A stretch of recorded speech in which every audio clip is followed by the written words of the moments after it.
Hello and welcome to Hour of History. I'm your host, Stephen Bauman. This week we have an excellent conversation with Joey Humnicky, who is a PhD student at Temple University studying early American history.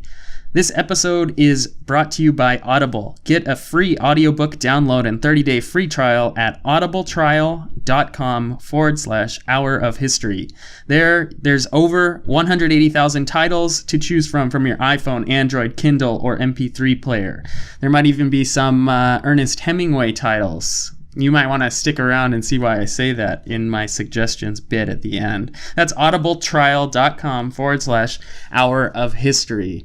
Again, we have an excellent episode in which we talk about a symbol of hatred, a flag that is popping up across the United States and indeed the world. It's a very interesting and relevant episode, especially at the 80th anniversary of Kristallnacht, the horrors of the rise of Nazi Germany, in which Jews were persecuted and basically started the Holocaust. That's 80 years just yesterday, as well as the 100th anniversary of the end of World War I. So we've got some significant historical anniversaries, and we're going to talk about why symbols matter. Thanks for listening. This is Hour of History, where it's our world, anytime, any place. This is the Hour of History podcast. Our world, anytime, any place. And now from the Hour of History studio in Philadelphia, Pennsylvania, your Hour of History starts right now. Hello and welcome to Hour of History. This is your host, Stephen Bauman, and this week I have Joe Humnicky with me. And we've got quite an interesting topic to talk about. Something that you found out about on your research. This is kind of odd because I study early American history, and yet we're going to be talking about the Confederate flag, and even weirder still is that it's in upstate New York. Okay, so let's get this straight first, so we have the setting. You study early America, which is typically defined as... it's pretty broad. It could be anything from... It's usually the colonial period, 1600 roughly, up and through early republic after following the Revolutionary War, and can go as far as the Civil War. So that makes sense then in that case that you'd be in a place like upstate New York where they have lots of battles, presumably with Canada. Right. So I was up there doing research primarily for French and Indian War and Revolutionary Wars, and that's where a lot of the battlegrounds are. And while I was up there doing research, I was doing a lot of exploring, because that's also where the Adirondack Park is, which is just a beautiful nature reserve to wander through. Is it true that, we'll get back to the main topic, but is it true that you can find colonial artifacts just hiking, or is that just not happening? I don't know about that. There's rules about you're really not supposed to take anything out of the state or the parks anyway. And because it's a state park? Yeah, and the other thing is that if you find Native American stuff, you're supposed to contact the tribes or nations to give them a chance to reclaim those. So it's not like the early 19th century where I could take it back to Yale and make a museum out of it. No. Or if you should, I wouldn't. That's all right. No. Well, cancel my birding trip to the Adirondacks. But so let's talk then about what you saw and how the Confederacy comes into this. Okay, so this was kind of like I said, as we were kind of being a team of researchers that were up there doing different things, we got, on the weekends, we'd go out and visit all the little towns, different museums, and, all the sort of touristy stuff, and really just kind of exploring the history of the region.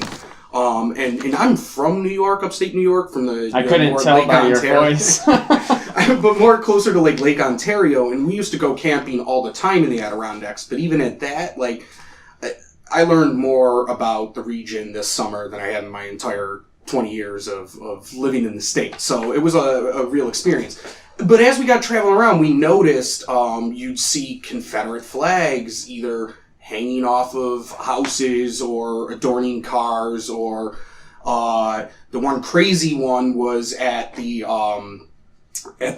bobsled run at Lake Placid. There was this off-road Mad Max vehicle that was, it was a cross between Mad Max and the General Lee from Dukes of Hazzard.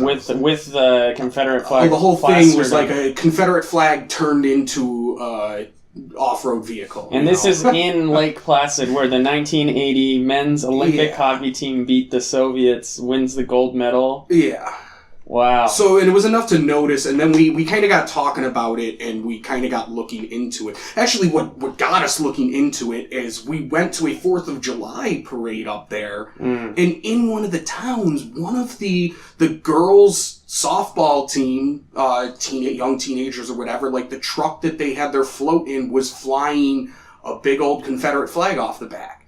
And it caused big enough stir that, like, for a week afterwards, there was editorials in the paper of people going, what in the world was that? And then people either defending it or...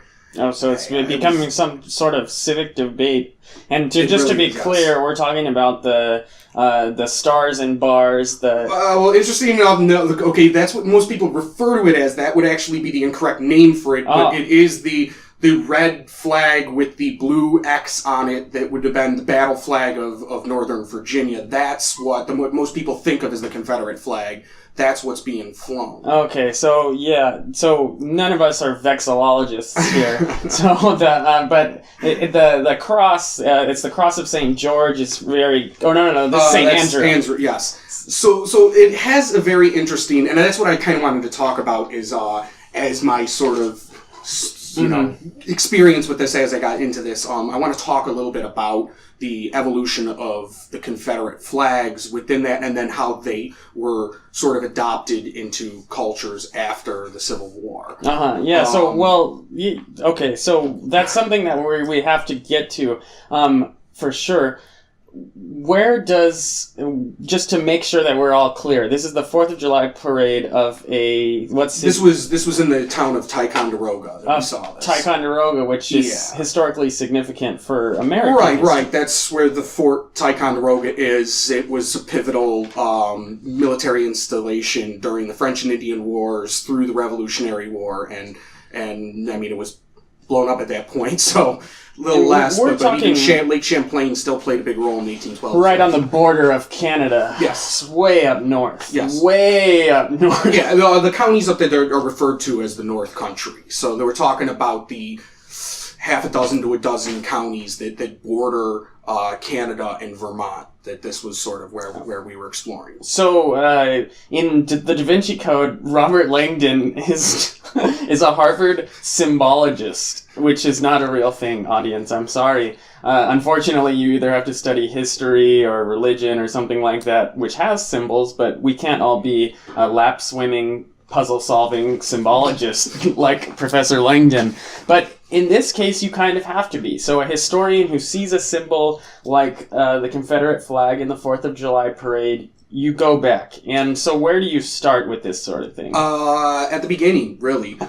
So the Confederate States, they secede from the Union, and early in 1861, they, amongst other things, they establish a provisional Confederate Congress, and one of the things they have them do is form the Committee on Flag and Seals.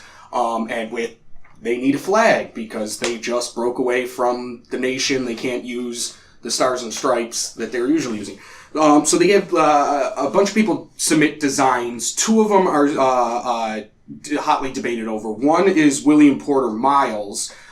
This is a guy who emigrated from Prussia, and he submits what becomes the Confederate national flag. But it's not the battle flag that we're familiar with. It's three prominent stripes, red, white, and red, very similar to the Austrian national flag, only it has the blue canton with a circle of stars, very similar to the American flag. That sounds like it would be confusing on a battlefield. And we'll get back to that, because it doesn't remain that way forever for just that reason. They run into problems during Manassas. But the other guy that submitted it and is on the committee is, I'm sorry, actually, I just confused them. That was Nicola Marshall who designed that flag. The other gentleman who was on the committee was William Porter Miles, and William Porter Miles designed what would become the battle flag. What he originally designs is a red background with a vertical and horizontal cross, or what would be referred to as the St. George cross. Mm-hmm. So it looks like a plus, not an X. And he originally wanted it to include the palmetto and crescent, like you see on South Carolina's flag, and that's to harken back to the Revolutionary War and like I'm crazy about flags, and I love to use flags in teaching and things like that because they're just great. When a group has to choose a symbol, and a lot of times it is done in a way of like a contest or popular submission, and you can really already tell a lot about the organization. And just thinking of like the choice of colors and the choice of St. George's Cross is famous for being on the flag of England and the flag of the United Kingdom. St. Andrew's Cross is famous for being on the flag of Scotland. Right. So there's all these links, and then the colors red, white, and blue coming from the United States. So it's the same thing. And again, so they were looking, when they were designing it, the themes they were looking for was to draw from their, I guess to a certain extent, their European heritage, but ultimately, like the palmetto and the crescent were supposed to invoke their heroic past in the Revolutionary War. Now, that was eventually removed from the flag. I think because I'd have to look into this more. I'm almost certain that's because it reflected too much of South Carolina history and not necessarily the rest of the Confederacy. But interesting enough, the cross gets changed on the battle flag. And it gets changed to a St. Andrew's cross, which is the more familiar X. And they refer to it as saltire, because that's what the shape is. Vexillologist. Right.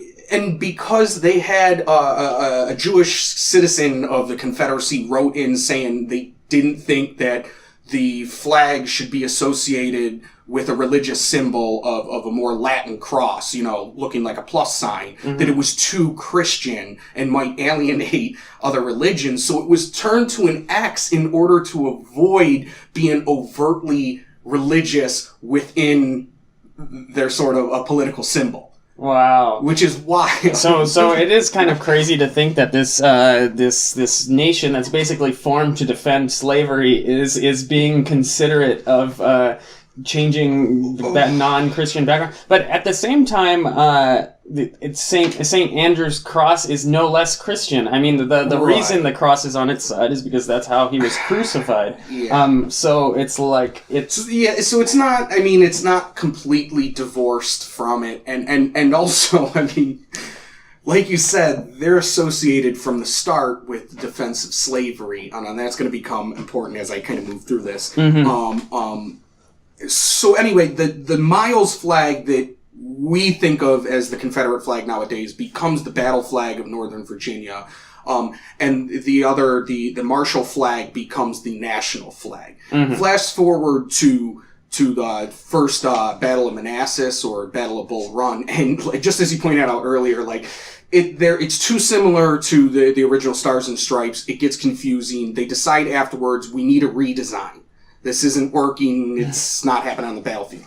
They go back to the sort of committee and they realize they like that battle flag of Northern Virginia and they want something to be more like that, but they don't adopt it as officially. What they end up making is a completely white flag, or rather a white field, and the canton, instead of being blue with a circle of stars, is the battle flag. So it's white with the red canton and a blue X in it. I guess hindsight is 20/20, but it seems like a poor choice to make your flag white. Okay, and that becomes another issue too. So this gets adopted in 1863, and it's called the Stainless Banner. That's sort of the more official name. It's also referred to as the white man's flag because a guy, William Tappan Thomas, writes into the Savannah Morning News in April of 1863, making the claim that as, quote, as people, we are fighting to maintain the heaven-ordained supremacy of the white man over the inferior colored race. A white flag would thus be emblematic of our cause, end quote. So if you had any hesitation about the Confederacy being a racist nation right. created to defend slavery, then I think we're getting some pretty good indications of what they believe. Now, that's one guy writing in as an editorial, so I don't know how much that becomes, emblematic of the thought around the stainless banner. But that association is definitely there from the beginning, right? It's an early comment. And as you said, this white flag gets put into use, and they quickly realize that it's just as problematic on the battlefield, because from abroad it looks like a flag of truce. Yeah. So they're like, okay, we got to get rid of this as well. And in 1865, it gets changed again to the blood-stained banner, which is white field with the battle flag of the red field and blue X in the upper corner, and then opposite that on the right-hand side is a red and vertical line. All of these flags will be up for you to take a look at www.hourofhistory.com. And as certainly all the books we mention as well will be at hourofhistory.com/recs, RECS. It seems like common sense to me that the white means surrender, and that's not going to work on the battlefield. The blood-stained, okay, there's some symbolism there. The red stripes put on there to make it more obvious from abroad that not a flag of truce. We're talking about thousands and thousands of people are dying. The war's they're being... Well, this is also, you got to remember, this is also with, under 5 years, just about. So, I mean, these flags, to put these in process and to get them created, it's sort of, these changes are coming from the top down faster than they could really be implemented. So, the last flag barely is seen on the battlefield, or people wouldn't have been familiar with it. That middle flag would have been more familiar, and the first flag, because they've got to go to where they're being produced, and clearly there's more important things to produce. Well, it's more important, as the national flag is a symbol, it's more important for them to have, army flags, regimental flags, navy flags, things that are actually used within battlefields. So the idea of people latching onto it and having more of a empathetic, sympathetic sort of attachment to the flag would have been to their more particular flags within their military units or whatever. Would never have been an attachment to these sort of national flags. You always see the blue flag of the West Florida Republic in Louisiana, the just blue flag with the white star, and that's kind of one of those regimental associations, more so than the Confederate flag even in some areas. So the Confederacy, I had a professor who used to always say this, the people imagine these alternative histories, what if the Confederacy had won? But I think the flag is almost a good example of how chaotic, there was no, straight Confederacy that was going to be a single unit, right. It was just chaos. Well, and the weird thing is that we kind of think of it, because nowadays we have the Stars and Stripes, this sort of monolith that has existed in an archetype in our entire existence, but just adding stars. But even at the beginning in the Revolutionary period, I mean, we ourselves went through a whole number of flags before we landed on what we think of as the Betsy Ross flag. Flag history is honestly insane. It's there's a lot of moving parts going on there. And it's constantly changing. And we also live in the era of production where, you can print out 10 million. I saw just recently Kim Jong-un welcoming the president of Cuba, Miguel Diaz-Canel, and there's millions of North Koreans with each a little Cuba flag and a little North Korea flag. And, we can produce these kind of things now. But back in, the middle 19th century, it's not like you can just press a button in the factory and have 10 million Confederate flags created. Right. So, and you got to remember, industrial, not that the South didn't have industry, but the industry powerhouses were in the North. So if anything, the production of Southern flags probably would have been limited, and not to mention that like you said, there was more important things to be considering than just producing flags. And so the Confederacy loses, and the flag doesn't become illegal, but you can't fly it. I'd have to go back and look at that. I was just reading about the CSS Shenandoah, which was a Confederate ship. Yeah, the rogue ship that takes forever to. So that's Because I was trying to think of when to say the war ended or when this flag disappears, and it takes quite a while. Yeah, well, but that's what I was saying, is the Shenandoah was the last ship or the last time the Confederate flag flew, because it was captured in Liverpool in England, and the British said, "What are you doing? The war's over. You got to put that flag down." So they actually, the last time the Confederate flag flew as a sovereign nation was on the CSS Shenandoah in Liverpool, United Kingdom. And that brings up there's like a whole new world of things we could run into, because in the Atlantic realm, like, flying a flag on a ship is quite the political statement in the 19th century, and we don't have international laws like you would think of today, so there's a lot of room for flag switching and sort of what we may consider as like piracy maneuvers. There's room for that. So, but let's stay at But so more getting back to like what happens to the flag is it really kind of falls off after the war.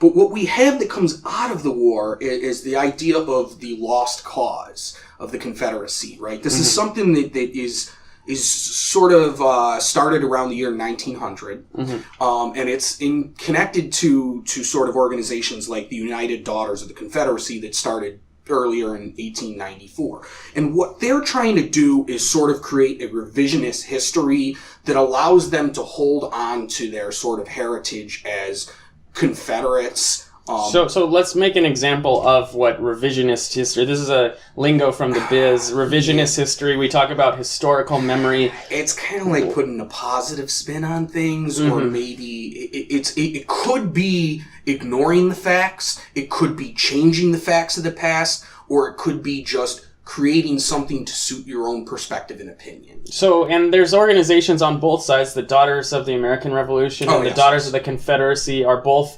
created in order to basically remember. Right, and it's sort of this weird thing. I mean, there's people who try and trace their sort of heritage back to the Mayflower, their heritage back to whether or not they were in the Revolution or in the Confederacy, or even there's people who try and track back to the Battle of Hastings, which is over in England and during the Norman invasion and stuff. So there's a lot of motivation of why you would want to do that, but there's this idea that if you can, track your family history, it somehow gives you cultural cachet. Yeah, this is both the sort of like intrigue and the danger of like the Ancestry.com thing, where a little bit, where people can now say, "Oh, look, I'm 7% Irish, and get me that flag." Right. Or they can claim to be a distant relative of a founding father or a political figure or something, and try and like absorb some of that, which in itself is revisionism.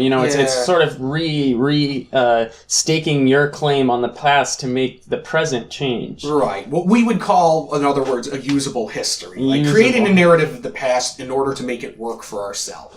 That's good. And that's very much what they do. So they reframe things as like the Confederacy is a heroic fight against great odds, and they were honorable and chivalrous. And this is the people that they create monuments, and they create really problematic historical lessons that start off as outside of academia but have bled into it. And these are the kind of things that teach stuff like alternative histories where battles didn't go the way the North says they went, or we only lost because of sheer numbers. If we only had more numbers, we would have prevailed.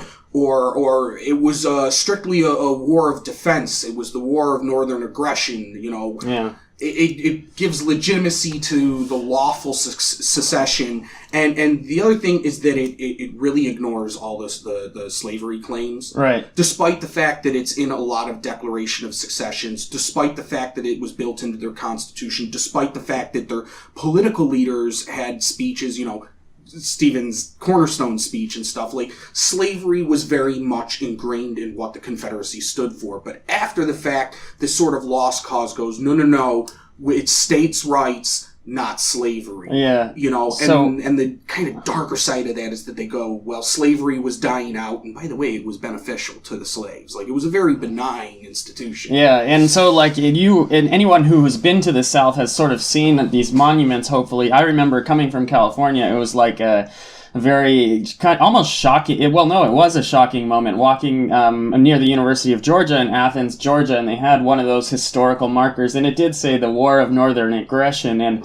at the time, it was just like, wow, that's wrong. And then, but then you think, like, if you're a child walking by this every day and you see these and you hear it in school and that kind of thing, maybe it becomes that. And that's exactly what this is this sort of legacy and memory that is built into their heritage, into their culture, persists from the 1860s straight through to today. So this is something that is discussed as a normal part of everyday life in what used to be Confederate states. Mm-hmm. And you know, that becomes problematic as it bleeds into popular culture. You know, think 1905, we get the book The Klansman by Thomas F. Dixon Jr., and that quickly gets turned into The Birth of a Nation in 1915 by D.W. Griffith, right? That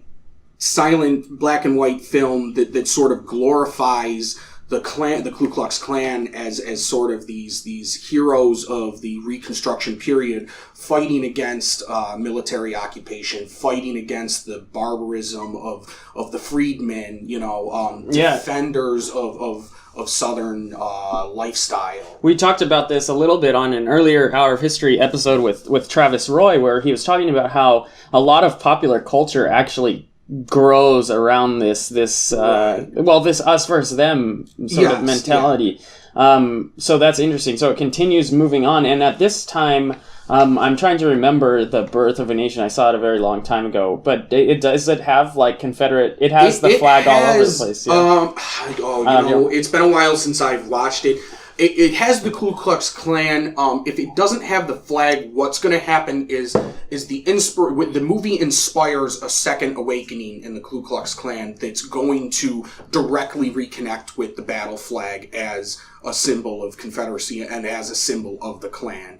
And I'll get back to that when I kind of talk about the Klan itself, but so you have that movie, and then if we move forward, we have Gone with the Wind is another, the novel in the 30s, and then the movie later in 39, and that again reinforces this idea of Southern genteel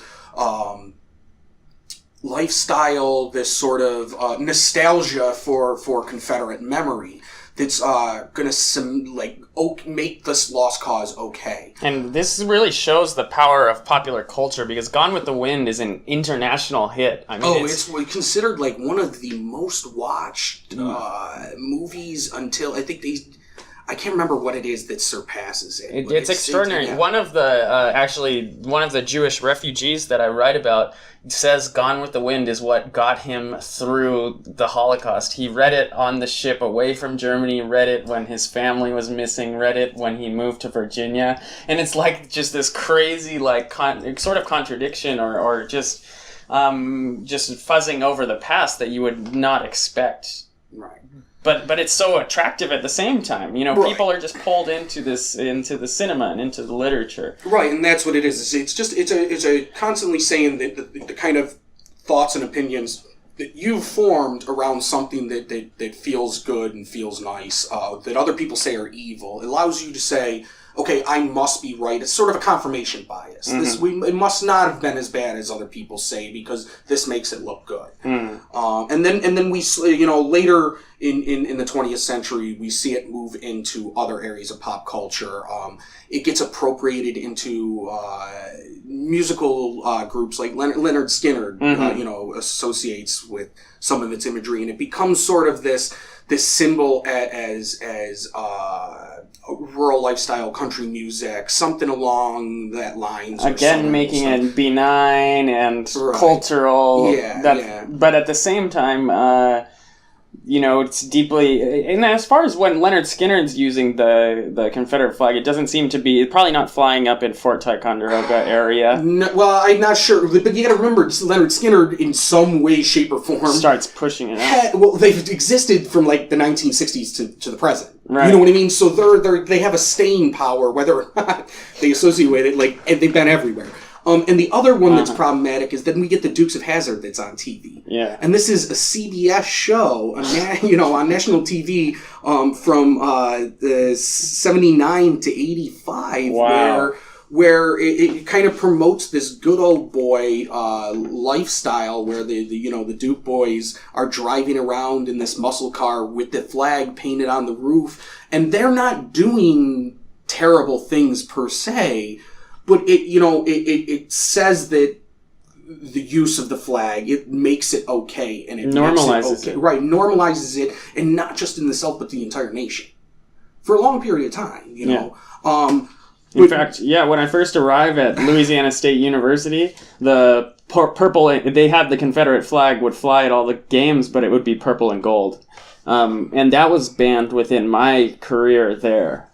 That was something that the university decided wasn't appropriate anymore. So now you have the purple and gold stars and stripes, basically. Okay.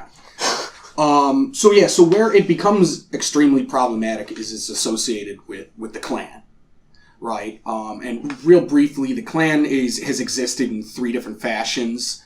The first one comes up right after the Civil War, around 1866, and lasts until 1872.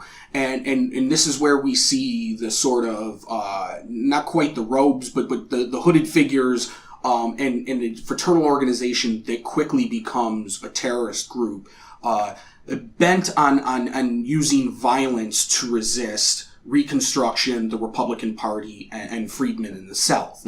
So much so that the enforcement acts, Congress passes in 1871 what becomes known as the Klan Act, where this group gets branded as a terrorist organization, and it becomes a federal offense to use violence to impede people's 14th Amendment rights. Mm-hmm. So it kind of disappears briefly, and then, like I said, with the birth of the nation, using the Klan in the movie, it becomes popular again. And in 1915, we see a second awakening of it, and that persists until 1944. And this is where they're sort of seeing themselves as a benign fraternal organization, but they have things built into they're against alcohol, they're against Catholics, they're nativists, they're patriots who don't want to see Jewish people, black people, Catholics, or Italians and stuff. So they can still attract a big following in what is a pretty right, and it's kind of fuzzy how big they actually get. Some claims are in the hundreds of thousands. Some people even say it in the millions, but they don't really have a register. There's not an official because it's still roster, right? Yeah. And in the same way, extremely popular in the 20s. But they're up to the same tricks. They get into the same terrorist actions, the same levels of violence, and it disappears yet again because law enforcement need to be brought out against it. Right, the same federal laws are brought up to say no. And then, of course, we see the third resurgence, which is still around, unfortunately, becomes popular in the 1950s. And this is very much terrorist organizations designed to fight back against the civil rights movement. And it's at this point in the 50s that we see it cemented, where they start carrying the battle flag of Northern Virginia, and that becomes cemented as sort of a connection between the Klan and the Confederacy. And by that time too, we're starting to get into this time where people can consume, more freely, and things are being mass produced at a much greater level too. So it seems like there's a chance for a growth and spread, and it unifies under this Northern Virginia's regiment flag that we all know, that everyone sort of just says is the Confederate flag. Right. So, and again, so I mean, and these are times when this is where parades become popular with the Klan. And they parade around with the flag, carrying it, and this is, I mean, in this mid-60s, right before the Dukes of Hazzard is going to be on TV, we see the federal government using the Klan Act to persecute terrorists toting this flag, So it's extremely problematic. But the flag remains part of free speech. So it has to be... Right. I don't know that it ever gets branded as a terrorist symbol in and of itself. They're more concerned with the association with the Ku Klux Klan as terrorism, but nevertheless, it's a symbol that's being used by this terrorist. Exactly, but that's the sort of key difference where it can still be used in kind of the benign, like, folksy sense with Dukes of Hazzard, whereas you look at something like Nazi Germany, the flag is banned. Right. You cannot fly the Nazi flag in Germany. Right. So, but the United States won't do that because of freedom of speech. Right.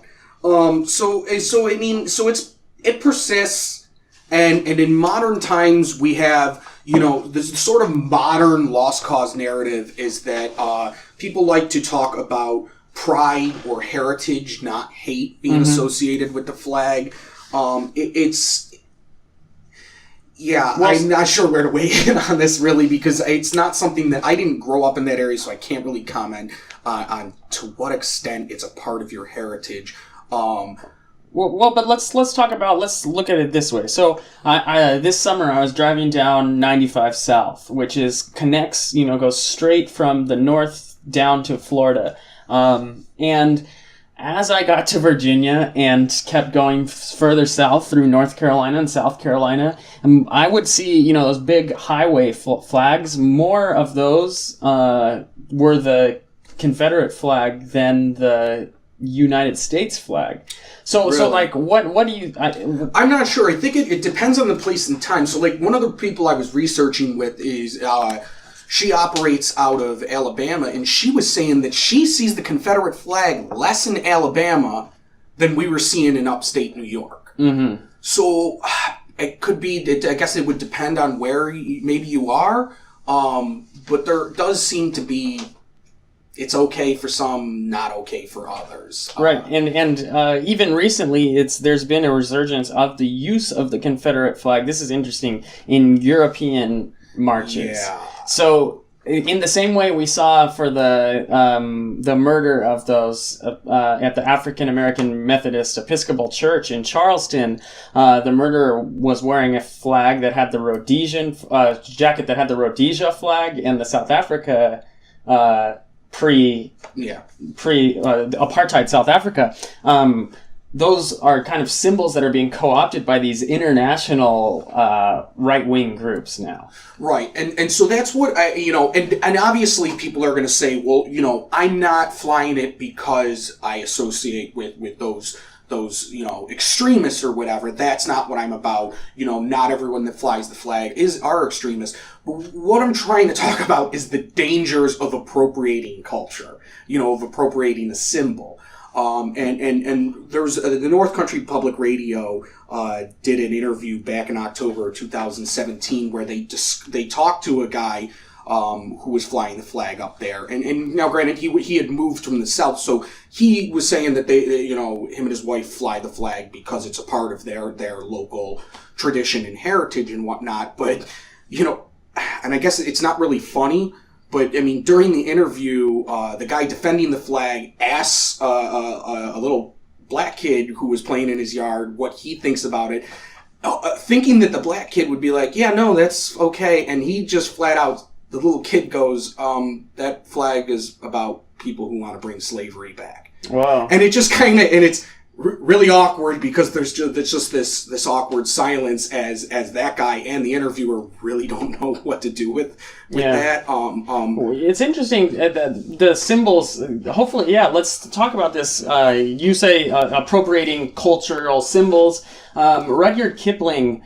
So Rudyard Kipling is the famous poet from Britain, and he... White Man's Burden, right. Jungle Book. Yeah. Lord Jim. Yeah. Or Lord Jim is Conrad. But anyway, so Kipling all of his books through the 19-teens and the 1920s were published with the symbol that he adopted from India, an elephant and a swastika.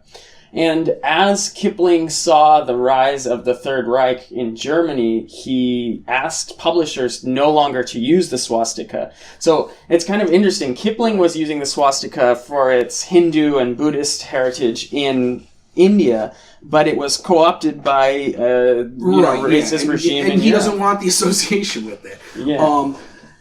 And that's, I think, what needs to be the discussion that needs to happen right now. Because the people, in looking into this, again, I'm not an expert on this. I need to do more research myself. But look, the journalistic studies that I was able to find that discuss its existence in certain popularity in upstate New York, discovered that there's certain rationale behind it. Mm-hmm. One is this idea that it's a symbol of retaliation, which is problematic. People are saying that they're seeing Black Lives Matter gaining ground and forming their own sort of cultural movement, and they see the Black Lives Matter flag as an attack against white people, this sort of white genocide narrative, where they're saying we should be able, if Black Lives Matter is able to make their stance and fly their flag, we should be able to raise the Confederate flag as a symbol of white people and to say that we're not going to stand for assaults against us. And I think that stance is problematic in and of itself, the whole white genocide, narrative. Yeah. But that's, in terms of, if you're looking for a symbol to sort of defend against potential attacks from black, that's just not the symbol. That's not. But this is also the problem with symbols, though. At a certain point, what any banner, any flag, even under the United States current flag, the Stars and Stripes, there was slavery, colonization, constant intervention in Latin America. Oh, right, yeah. So thinking of someone, in Nicaragua or something who sees the U.S. flag, or the Philippines or Cuba. Guam, or any of the other territories that we still hold and refuse to let go of. Yeah, but at the same time, it's also to other people, it's a symbol of opportunity, a symbol of asylum. Right, so there's always a possibility for different interpretations. And people can have their opinions and can have their perspective, but within that perspective and opinions, you cannot ignore the facts. We as historians have to recognize that the American flag is associated with all those problematic things that we just listed. In the same way that we're making moves to recognize the problematic stance of the founding fathers now. Did they have some good ideas? Yes. But they did not extend equality to all men, let alone women. They were not perfect. We need to realize that. If you want an example of it, you can go downtown right outside the Liberty Bell and visit the President's House exhibit and see the sort of shell game that Washington had to play with his slaves when he was president here in Philadelphia. Just to keep his slaves legally, he had to move them back and forth to Virginia and stuff. There's nasty colors to our own past that we cannot ignore and pretend did not happen. Well, this is also kind of the neat thing about the United States, is that in other countries you don't have the founding fathers are perfect, or they have to be perfect. And there's at least a battle happening in the United States where there's a discussion. The new African American History Museum in D.C. has that Thomas Jefferson statue with all the names of the people that he owned behind him. You would not be able to do a Fidel Castro statue with all the names of the people that he killed behind him in Cuba. Well, I think there might be some other political reasons for that in Cuba. But that's what I'm saying. It's this ability to have the discussion is something that's kind of at least not enjoyed by everyone. I don't know, and that has a strange thing to it, because I think in America we have this tendency to really latch on to concepts of memorialization and commemoration and celebration. I can't definitively say we do it more so than any other country, but we love to think very highly of past figures. We love to create that American exceptionalist narrative where it's like, we were always victorious, we were always amazing, we were always on the moral, ethical high ground, and nothing you can say or do can change that. And if you do say against that, then you're unpatriotic, you're un-American, and you should be silenced. Well, it seems like people can even take a losing Civil War country and prop it up. And that's where it also becomes, I get confused with it. And where it goes into is the other reasons they seem to fly, is they associate it with secession. Okay, that one makes sense. It was a flag. It was flown by people that seceded from the Union. Which is a crime. But what in the heck does that have to do with upstate New York? Well, there is this sort of secession undertone to upstate New York where they feel oppressed by downstate. The population is such that in most elections go in favor of downstate. The population is larger downstate. Or as most people say, the city. Right, or as the city. I mean, because downstate bleeds into Westchester, just outside the city as well and stuff. But the point is that there's this idea in upstate New York that their tax dollars are being absorbed by New York City. They feel underrepresented because of New York City.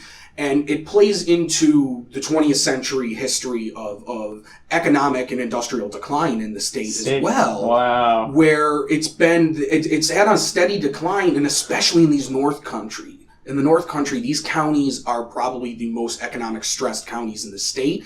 And they've been hit hardest by economic decline and inability to recover from it. And they blame the city for restricting that. And one way they latch onto this, too, is the creation of the Adirondacks and the Forever Green movement, the conservation movement, highly restricts their ability to sort of create industry in the region because it's trying to be protected.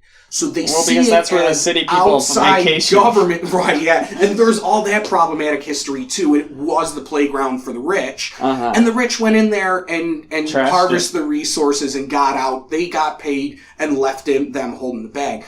But they see themselves as unable to have control over their own property, their own homes. Their property and their homes are being controlled by what they see as a foreign government. So well, I can sympathize and empathize with that secession feeling. Pick a different symbol because that's not the one to fly for that reason. That's a legitimate argument. Are there a lot of people in the northern counties who do have heritage in the South, or is this totally chosen for the rebellion? To me, a softball team is just kind of no, there's not as much. There's not enough attachment to the South to legitimize flying the flag. Right. Southerners have moved up there, but it's not that. And the other thing, I think what it thinks of more is it's also become a symbol. Going back to that pop culture, it's become a symbol for rural life and country music lifestyle and Kid Rock. And exactly. It's this from Michigan or something. It's very popular to have this sort of redneck image. I drive a truck. I wear boots. And as someone who grew up constantly out in the country, constantly out exploring the wilderness, I grew up with work boots on, listening to country music, hunting, shooting guns since I was 5 years old, camping since I was born.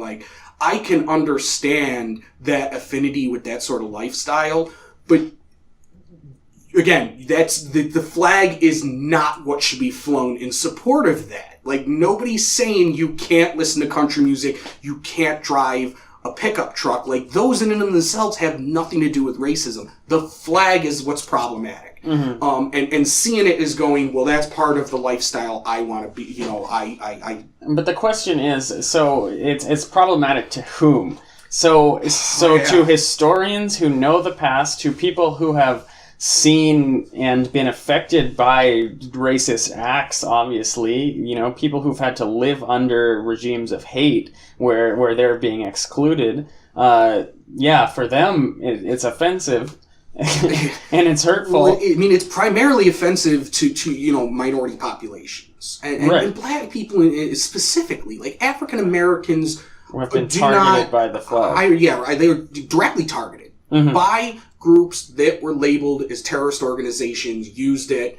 You know what I mean? So the memory and legacy, the heritage that the African American community is latching onto is that is a symbol of hate, and that is a symbol that wanted to be used to threaten our very existence, our rights, our liberties, and prevent us from being people. It is interesting too to see how people tend to latch on at flags as symbols. Like, of all ways to say that, you know, if you are making a claim about the heritage, like go hunting. You know, like why do you have to have there's other ways. Yeah, there's other ways to do it.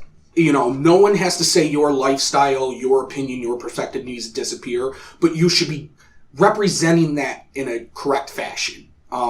But I would imagine that they would argue that, well, if we give up an inch, then then the next thing will be the gun. That's the slippery slope argument, and that is another thing that is highly debated in upstate New York is Second Amendment rights outside of urban centers are hotly defended. More than Confederate flags, you will see signs and posters all over the place about repealing the SAFE Act. SAFE Act was put in place by, Governor Cuomo. Just another reason they hate Cuomo. I believe after Sandy Hook and limited saying that your semi-automatic pistols can only carry 7 rounds instead of 10, and people lost their mind. Well, it also has restrictions for assault rifles and which, are probably good things to have. And again, as a gun owner and a hunter, like, these are things that should be in place. And interesting enough, during the research over the summer, like, something that's been in the conversation for centuries, I found reports from a hunting club in the early 1900s where these hunters are saying that we should not have military weapons sold to private ownership for hunting purposes, and they feel that military weapons are not the right kind of weapons to have in the woods because they're leading to people getting accidentally shot and killed and stuff. So the pro-gun people at the turn of the century 1900s are taking the stance that would be kind of counter to NRA nowadays. Like, I'm not sure that all gun owners in all times would have been pro assault rifle. Absolutely. Yeah. So I mean, just like the flag, all of these issues are much more complex than the sort of 180 character tweets that are now a little longer, the tweets that we get that make you you have to agree with this stance or this stance. But there's a lot of sort of debate and history in these kind of things. And the other thing to consider, so the last thing I want to talk about is, like, in New York State, the state is roughly just over 50% white, right? Mm-hmm. But in these North countries, right, these counties, it's over 90% white. Mm-hmm. So you're talking about a population that is associating with this flag, and not certainly the flag is not being representative of the entire population's up there. Yeah. But it's a predominantly white population.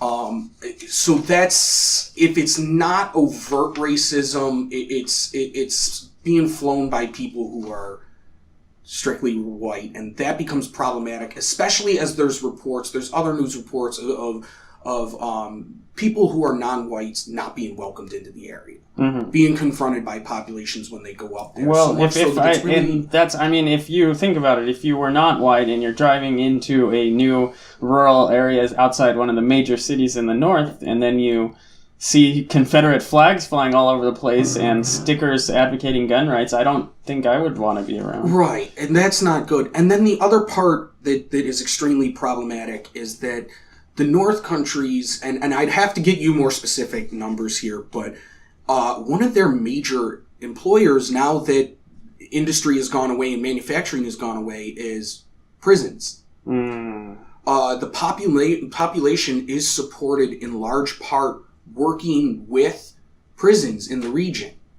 So you have a predominantly white population that makes their living off of the prison industrial complex, and if we take that into account and look at the amount of non-white people who are disproportionately facing jail time and facing prison sentences. I mean, now you're talking about a population that makes their money off of discriminating against non-white people through the criminal justice system. And when that's paired together with the flying of the Confederate flag, it unfortunately reinforces systemic racism within the region. And what's kind of extraordinary about all of this is how little attention we pay to rural areas, like even just daily sort of news and understanding, and people are always talking about cities, and the urban-rural divide is so important. It's a fault line that we just can't ignore going forward, because we talk about it. People losing jobs, people afraid of change, basically. Absolutely. At any level, like holding on and now embodying that sort of hatred or fear through symbols that have enormous power to instill hatred and fear. Right. And this idea, I mean, and this isn't just associated with the flag as well. I mean, an inability to change is dangerous all the way around. Like I said, the county I was in, Essex County, is one of the hardest hit counties in New York State. And they are having issues of keeping their populations around. It's an aging population because a lot of the young want to move out for economic opportunities. It's just not sustainable for them to become established there. And as this is happening, they're talking about needing to rearrange things, stuff like we need to combine school districts in order to be able to afford to continue educating our youth. And there was towns that were refusing to go along with this because of the nostalgia factor of, I don't want the school that I went to disappear, because then I will no longer be able to claim alumni status. And then they'll change the name of the school, and then there's battles. And it's like, I can understand, holding on to that heritage and that past and whatnot, but that's a very obvious factor of, like, you're hurting yourself. So now they're paying for more schools and more teachers than they need to, strictly because people don't want to let go of the past. Wow. Yeah, that's some very heavy things to think about. The hour has just flown by, Joe. We have time for a suggestion, though. Oh, okay. So I was thinking about this before I got in here. I want to suggest a couple of things, actually. Okay. One, go to the Adirondacks. If you've never been to the Adirondack Park, it is an amazing slice of just mountains and valleys and just beautiful things to see. It's so much fun. Get a chance to experience that. Mm-hmm. And if you are there, go visit all the historical places they have to offer. In particular, there's the Saratoga Battlefield from the Revolutionary War. Great staff. I got to interact with them. Very knowledgeable people and very entertaining. And you can see a little bit of what our national public history project does there. And then you can go and see places like Fort Ticonderoga, the more private organization, non-for-profit, that does living history, and you can see how they do it as well. They have a fantastic staff there that does amazing living history and a phenomenal research archive that people forget about because it's kind of, unfortunately, out in the middle of nowhere. Fantastic. Yeah. Wow. That is, I vouch for that. I mean, it's one of the most beautiful places on Earth, especially this time of year. Well, we're a little bit beyond the changing of colors, but then it starts getting really cold. Yeah. Okay, for my suggestion, I'm going to go, because this Sunday, at the 11th minute of the 11th hour of the 11th day of the 11th month, it will be the 100th anniversary of the end of World War I, which is just a significant milestone in human history. It's been 100 years since the war to end all wars that wasn't quite the war to end all wars.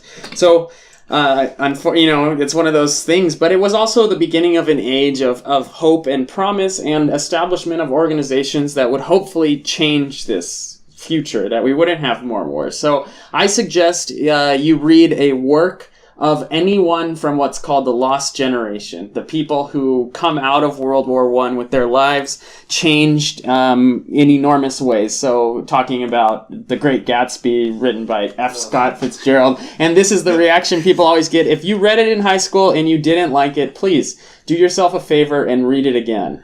Yeah, but there's lots of poetry and even artwork, phenomenal artwork that comes out of there. It's lots of cultural change because of that. Yeah, and so I shouldn't just mention The Great Gatsby, but I'm going to make you go to hourofhistory.com/Rex, R-E-C-S, to see a whole slew of suggestions about the lost generation on this, the 100th anniversary of the end of World War I.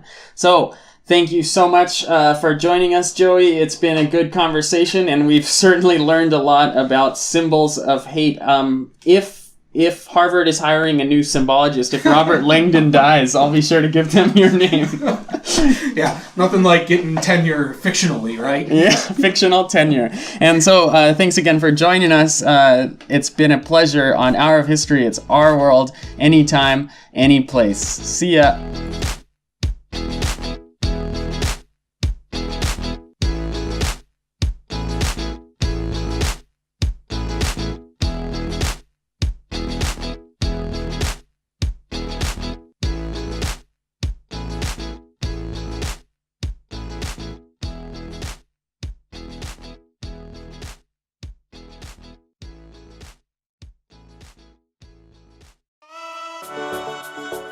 Thanks again for listening. Don't forget to check out our recommendations page at hourofhistory.com/Rex. That's hourofhistory.com/RECS. There you'll find links to the books mentioned during the podcast, and if you choose to purchase one, you'll be supporting the podcast in the process. And if you still haven't gotten your fill of the Hour of History, make sure you head over to the Hour of History blog, found at hourofhistory.com/blog, with articles being released fairly often on topics relating to those covered in the podcast as well as others. With that, we conclude this episode and hope to have you back for the next one. Take care, and again, thanks for listening to the Hour of History podcast.